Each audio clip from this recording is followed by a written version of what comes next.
Bismillahirrahmanirrahim. Alhamdulillah nahmaduhu wa nasta'inuhu wa nastaghfiruh wa na'udzu billahi min shururi anfusina wa min sayyiati a'malina. May yahdihillahu fala mudilla lahu wa may yudlil fala hadiya lahu. Asyhadu an la ilaha illallah wahdahu la syarika lahu wa asyhadu anna Muhammadan abduhu wa rasuluhu la nabiyya ba'dah. Ya ayyuhalladzina amanu taqullaha haqqa tuqatih wa la tamutunna illa wa antum muslimun. Amma ba'd.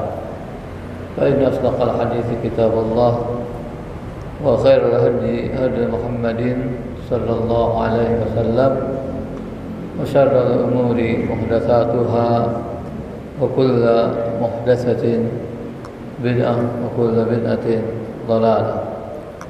Hadirin jamaah salat Zuhur rahimakumullah, melanjutkan pembacaan kitab Riyadhus Shalihin pada bab tauqiril ulama wal kibar wa ahlul fadl wa taqdimihim ala ghairihim wa raf'i majalisihim wa izhari maziyatihim. Hadis yang ke-353, Imam An-Nawawi mengutip dari hadis yang diriwayatkan oleh Bukhari secara mu'allaq dan Muslim dengan musnad dari Ibnu Umar. Wa Ibnu Umar radhiyallahu anhuma anna an-nabiyya sallallahu alaihi wasallam qala arani fil manam atasawwaqu bisiwak faja'ani rajulani ahaduhuma akbaru min al-akhar fanawatu siwaka al-asghar faqila li kabbir fadafa'tuhu ila al-akbar minhuma. Rawahu Muslim musnadan wal Bukhari mu'allaqan.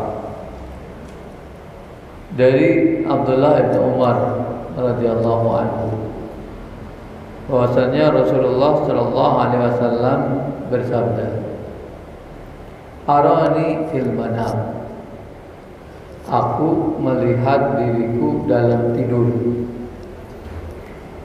Kalau melihat dalam tidur artinya apa? Bermimpi. Berarti aku bermimpi. Dalam mimpiku itu aku melakukan atasawwaku bisiwak. Aku bersiwak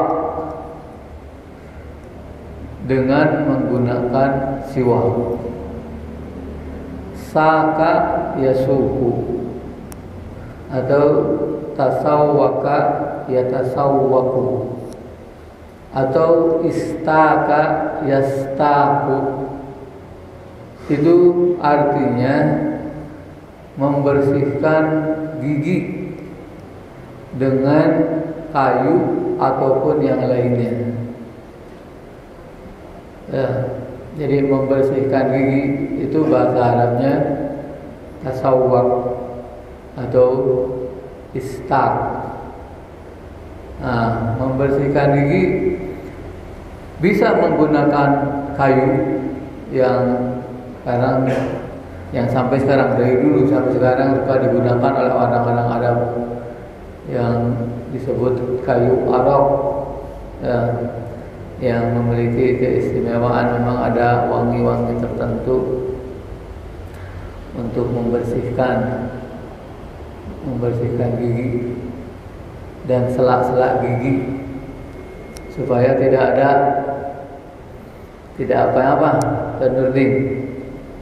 Membersihkan gigi dan sela-sela gigi supaya tidak ada yang bersembunyi di balik gigi yang kemudian membuat gigi bau, dan kalau dibiarkan dalam waktu yang lama akan menjadi jigong, ya, seperti jagung dan bisa membuat gigi berlubang. Islam adalah agama yang sangat memperhatikan kebersihan. Islam itu agama yang memperhatikan kebersihan dari semua sisi.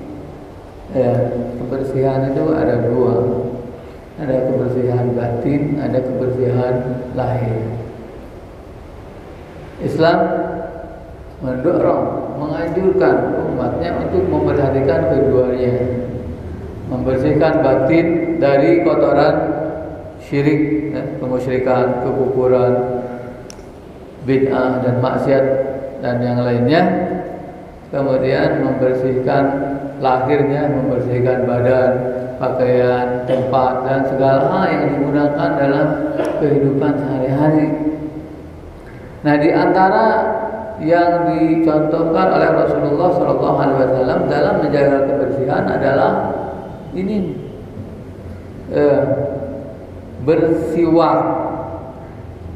Kalau bahasa kita bersiwak artinya membersihkan gigi atau menyikat gigi atau jalan menggosok gigi. Itu bersiwak. Alat untuk menggosok gigi itu disebut siwak.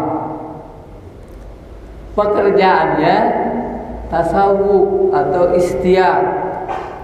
Siwak itu bisa dari tadi kayu arau, bisa juga kalau orang Afrika pakai bambu besar seperti bambu runcing gitu ya. Gini. Bisa juga menggunakan sikat gigi.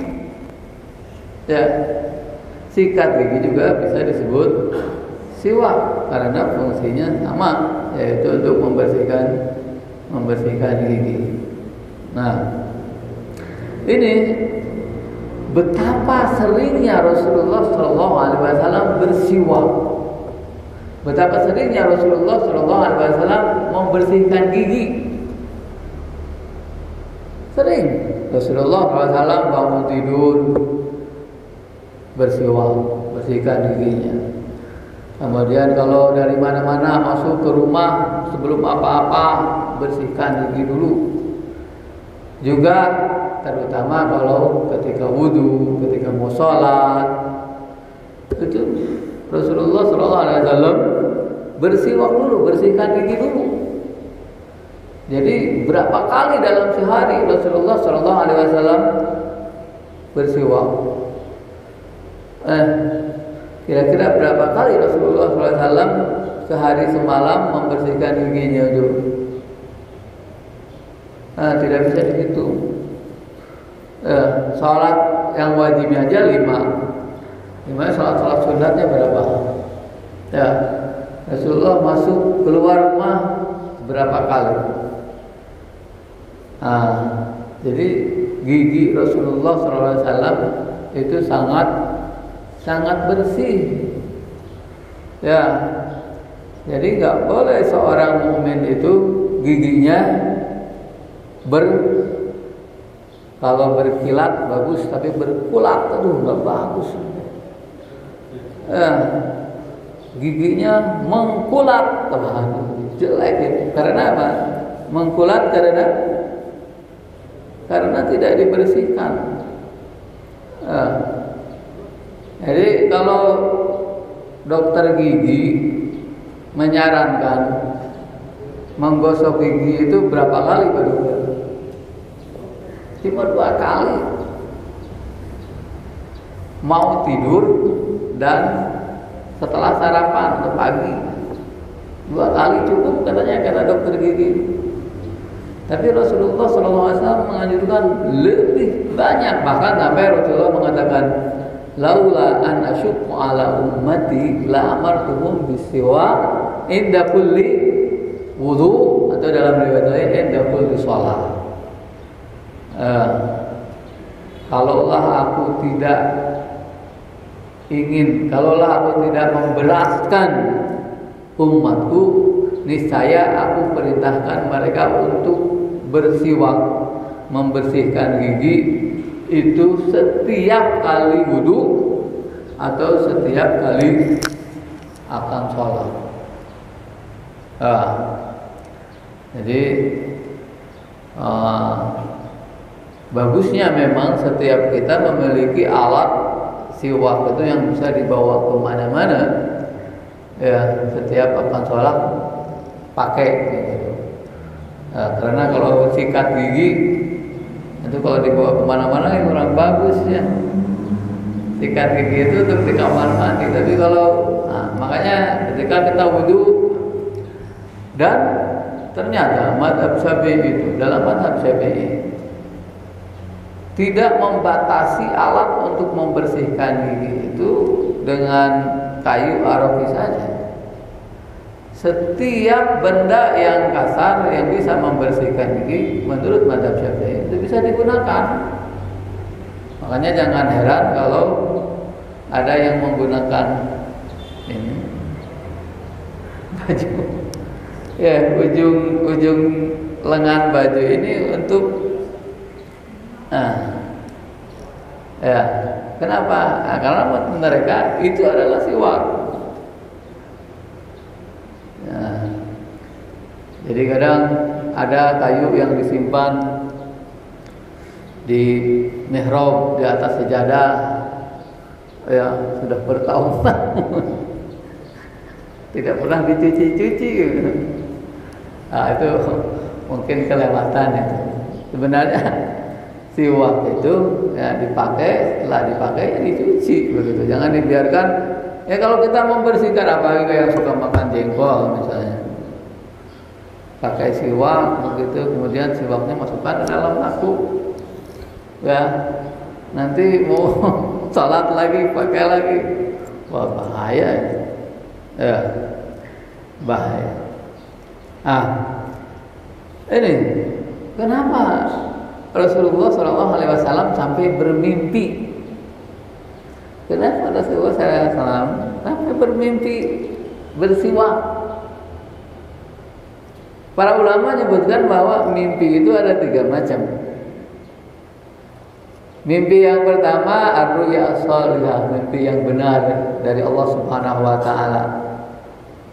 Yang disebut dengan juz'un min sab'ina juz'an minan nubuwah. Yang kedua, mimpi dari setan. Ini biasanya bunga tidur atau setan menakut-nakuti manusia melalui mimpi itu.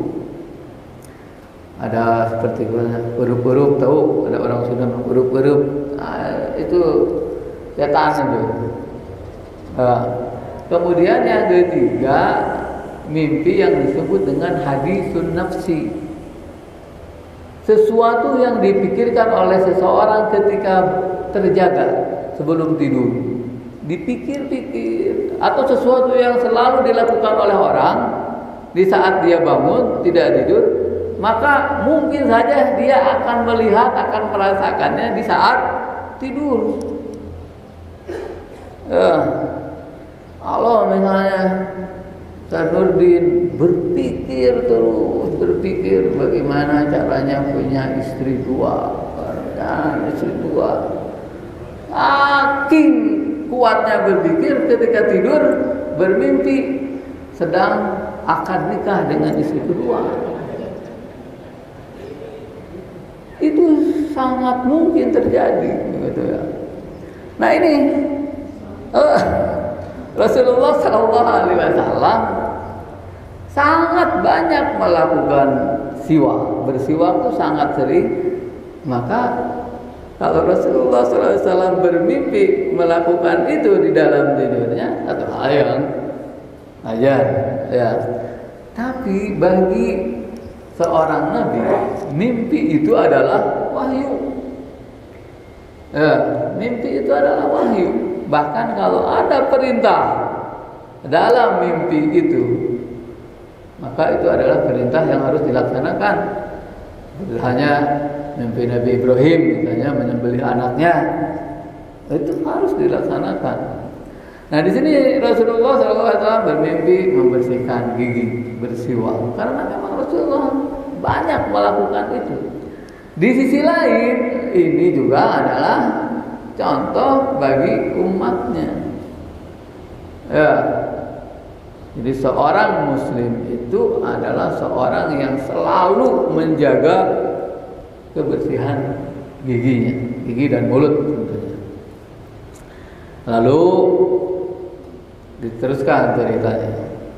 Faja'ani rajulan. Ketika bersiwak itu datang dua orang laki-laki. Ahaduhuma akbaru minal akhar. Salah satu di antara kedua orang itu lebih besar dari yang lain. Lebih besar itu, ya, kecenderungan ketika disebut lebih besar itu kalau tidak ada keterangan maksudnya adalah lebih tua. Lebih besar apanya? Lebih besar umurnya. Kata orang Sunda, kata orang Arab, akbaruhum sinnan. Akbaruhum sinnan artinya lebih besar apa? Lebih besar giginya. Sin itu apa? Akbaruhum sinnan. Sin di sini namanya atau artinya umur. Jadi akbaruhum sinnan adalah lebih besar, umurnya lebih tua. Fanawatu siwak al-asghar. Lalu aku, ini kata Rasulullah SAW, aku memberikan siwak yang aku pakai itu kepada yang lebih kecil. Dari dua orang itu. Dua orang itu datang, kemudian ketika Rasulullah SAW bersiwak melihat dua orang itu, dalam riwayat lain, ya, kata ja'ani ini menggunakan kata jadabani. Jadabani, menarik. Jadi dua orang itu datang kemudian menarik Rasulullah SAW. Mau apa? Dik. Oh, dua orang yang datang ini menarik Rasulullah yang sedang bersiwak. Mau apa? Mau siwak. Itu. Mau siwak. Makanya Rasulullah SAW langsung memberikan, sedang dipakai, langsung diberikan. Karena siwaknya cuma satu, sementara yang datang berdua. Maka Rasulullah SAW memberikan kepada yang lebih dekat. Nah ternyata yang lebih dekat ke Rasulullah itu adalah yang lebih muda. Tadi kan disebutkan datang dua orang, yang satu lebih tua dari yang lain. Berarti Rasulullah SAW memberikan ke yang lebih muda karena yang lebih dekat. Nah ini juga kata para ulama, Imam Ibnu Hajar mengatakan ketika mensarah hadis ini, boleh seseorang memakai siwak orang lain. Boleh seseorang memberikan siwak kepada orang lain dan digunakan oleh orang itu. Misalnya siapa Sauki lagi ikat gigi, datang Jani, Ki, ini ya Ki, nih boleh, langsung dipakai, boleh? Boleh nggak? Boleh, ya, boleh. Tapi ingat, ini kan Rasulullah SAW. Rasulullah itu mulutnya tidak bau, ludahnya juga itu para sahabat berebut. Kalau Rasulullah meludah itu tidak sampai ke tanah, akan ditangkap oleh para sahabat. Karena apa? Ludahnya wangi, tidak seperti ludah Ustaz Nurdin.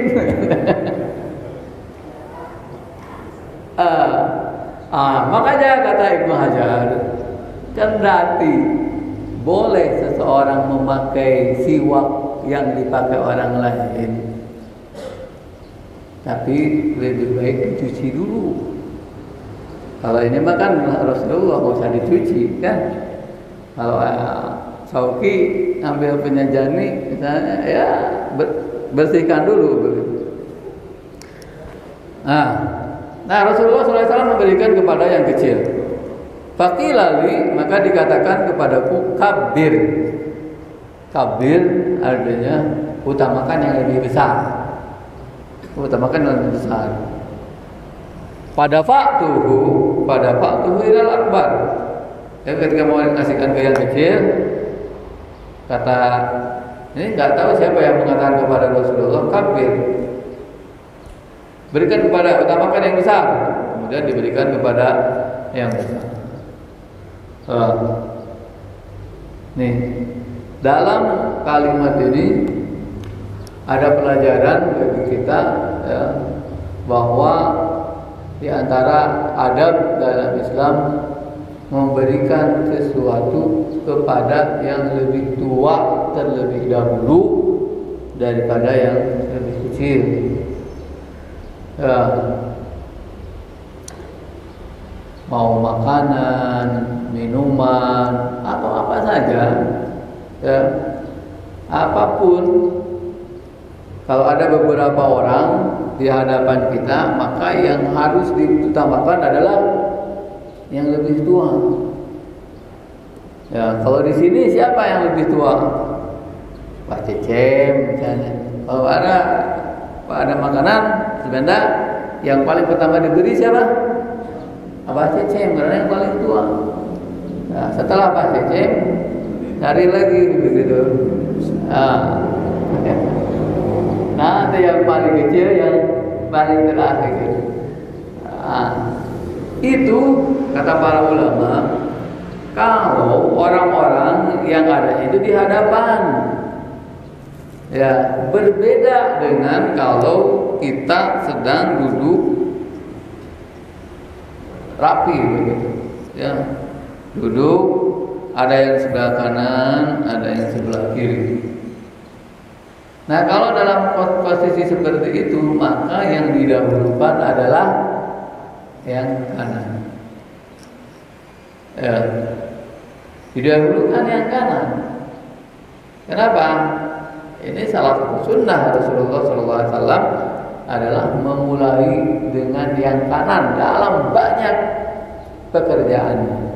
Ya, kalau berwudu, membasuh dua tangan mana dulu? Kanan dulu. Kaki kanan dulu. Ya, kalau nyisir, nyisir itu kepala ini ada berapa? Ada satu. Tapi bisa dibagi dua kan? Nah, ini kanan, ini kiri. Maka nyisir itu sebelah kanan dulu, baru sebelah kiri, backhand gitu. Ya. Kalau cukur, Anda bukan dicukur rambut. Kan nggak mungkin dua-duanya kan? Sini. Mana dulu? Kanan dulu. Sebelah kanan kepala kita, bukan sebelah kanannya tukang cukur. Kalau tukang cukur menghadap ke kita, maka sebelah kanannya mana? Ini. Ya, jangan bilang ke tukang cukur mulai ini. Ya, sunnah itu. Nah, jadi kalau dalam posisi berjajar seperti itu, ada sebelah kanan dan sebelah kiri, maka yang diutamakan adalah sebelah kanan. Tapi kalau semuanya ada di hadapan, maka yang diutamakan yang lebih tua. Nah, ada satu kasus di mana Rasulullah SAW satu ketika sedang duduk, kemudian di sebelah kanannya ada Ibnu Abbas, masih kecil. Di sebelah kirinya ada sahabat-sahabat yang lebih tua. Ketika Rasulullah SAW minum, ada sisanya, kemudian bilang ke Ibnu Abbas, boleh nggak kamu, atau apakah kamu mengizinkan aku memberikan air ini kepada yang sebelah kiri? Kata Ibnu Abbas apa? Tidak. Saya tidak akan menggunakan orang lain untuk sesuatu dari Rasulullah SAW. Rasulullah minta ini, berarti itu Abbas lebih kecil, masih kecil. Ibnu Abbas itu. Ketika Rasulullah SAW meninggal umurnya 6 atau 7 tahun Ibnu Abbas itu. Ini 11-11-nya para sahabat yang tua-tua. Jadi begitu. Intinya hadis ini memberikan kepada kita banyak pelajaran ya. Yang pertama, perhatian Islam terhadap kebersihan, dan kita sebagai seorang mukmin harus selalu menjaga kebersihan, baik kebersihan batin ataupun kebersihan lahir. Kebersihan lahir itu kebersihan badan, pakaian, tempat, dan semua yang berhubungan dengan kita dalam keseharian kita. Kemudian juga ada pelajaran bahwa Islam menganjurkan kita untuk mengutamakan yang lebih besar, yang lebih tua. Kemudian juga Islam mengajarkan kita kebersamaan. Jangan menganggap remeh untuk memberikan sesuatu kepada orang lain kalau orang lain membutuhkan. Ya, tidak punya sikat gigi, ada temannya punya sikat gigi, pinjam sikat gigi. Jangan bilang, jangan, nggak boleh begitu. Ya, kalau dia membutuhkan dan kita ada, berikan. Berikan aja. Kita punya sikat gigi, dia nggak punya, nih kamu berikan, kita beli lagi yang baru. Kan bagus, ya, bagus. Nah, kata dokter gigi, usahakan sikat gigi itu 3 bulan sekali. Ganti sikat gigi itu 3 bulan sekali. Makanya kalau sudah 2 bulan, tinggal sebulan lagi, kasihkan ke orang lain, kita beli yang baru. Ya, itu bagus, bermanfaat untuk semua. Sallallahu alaihi Muhammad wa ala